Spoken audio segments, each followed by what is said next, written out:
Halo guys, welcome back to Areku Channel. Subscribe bila kamu suka penduduk surga. Assalamualaikum, kaifa halukum. Bihoir, alhamdulillah, kita semua tentu merindukan untuk menjadi penduduk surga. Dan ini tentu sesuatu yang lazim diinginkan oleh manusia. Tapi tahukah kita bagaimana ciri-ciri penduduk surga? Nah, salah satunya seperti yang ada dalam kisah kita kali ini. Bagaimana kisahnya? Yuk kita simak bersama. Bismillah. Rasulullah Shallallahu Alaihi Wasallam memiliki anak keturunan dari putri beliau Fatimah radhiyallahu anha. Mereka disebut kaum Alawiyah. Sebagian kaum Alawiyah ada yang bermukim di daerah Balqa, salah satu wilayah yang kini merupakan provinsi yang berada di utara Afghanistan.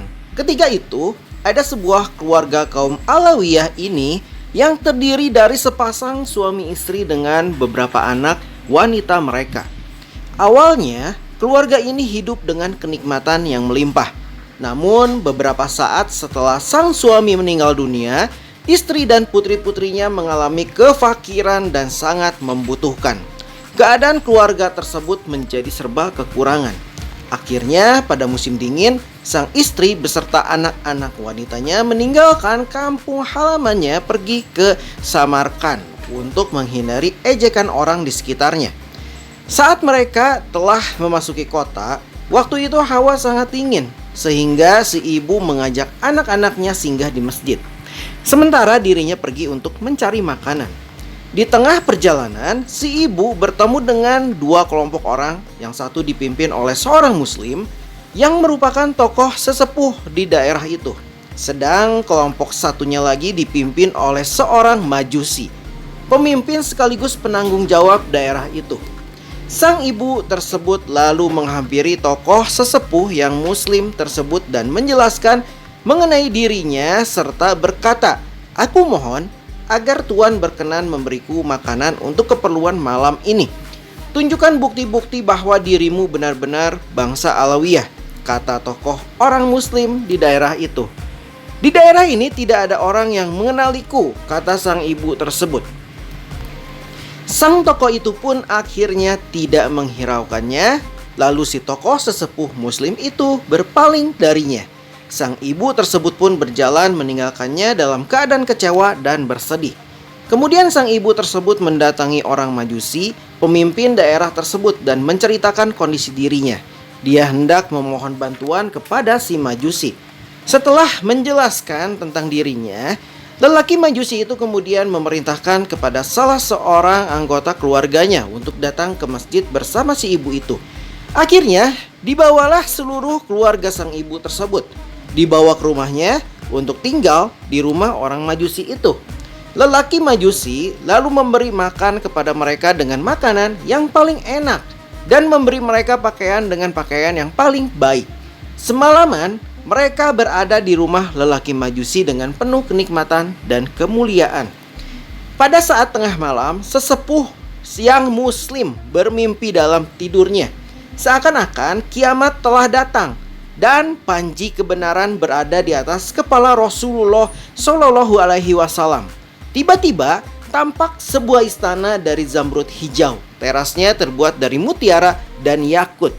Di dalamnya terdapat kubah-kubah terbuat dari mutiara dan marjan. Kepada Rasulullah Shallallahu Alaihi Wasallam, dia lalu bertanya, "Wahai Rasulullah, milik siapa istana ini?" "Milik seorang muslim yang mengesahkan Allah," jawab Rasulullah.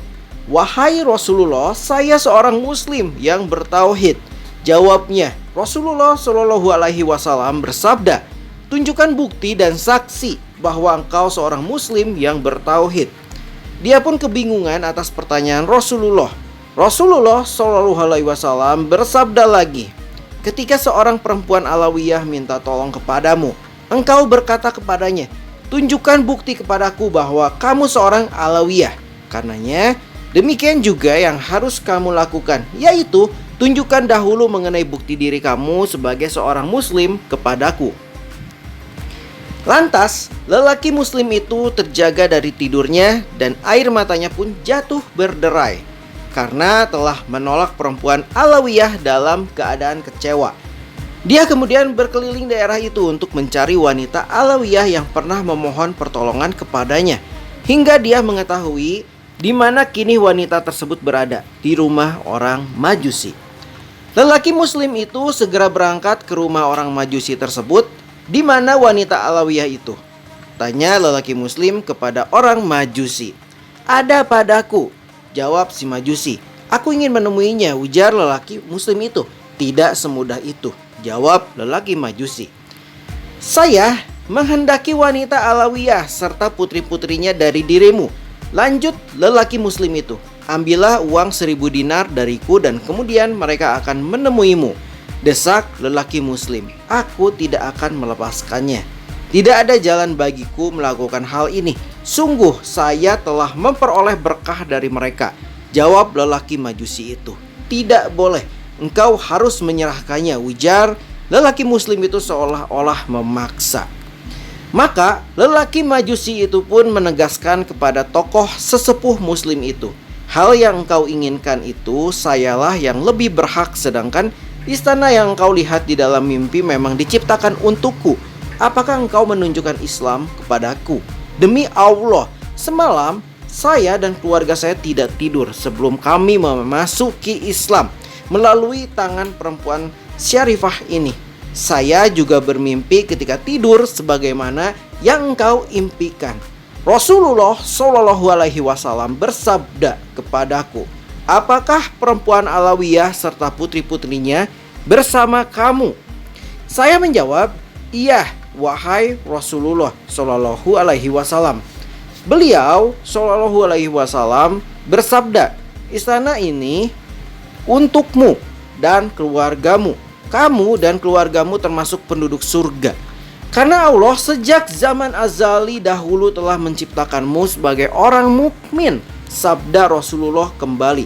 Kemudian orang muslim tersebut pulang dengan membawa kesedihan dan kesusahan yang hanya diketahui oleh Allah Subhanahu wa ta'ala. Oleh karena itu, lihatlah berkah dan kemuliaan berbuat baik kepada para janda dan anak yatim. Dari Ummu Said binti Murrah al-Fihri, dari ayahnya, dari Nabi Shallallahu Alaihi Wasallam, beliau bersabda, kedudukanku dan orang yang mengasuh anak yatim di surga seperti kedua jari ini atau bagaikan ini dan ini. Hadis riwayat Bukhari. Dari Abu Hurairah radhiyallahu anhu, ia berkata bahwa Rasulullah Shallallahu Alaihi Wasallam bersabda, orang yang berusaha menghidupi para janda dan orang-orang miskin laksana orang yang berjuang di jalan Allah.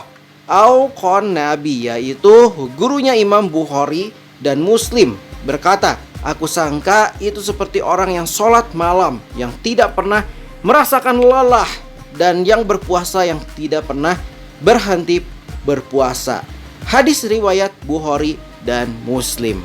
Oke guys, sekian saja info dari Arekul Channel. Subscribe bila kamu suka, dan see you, bye bye.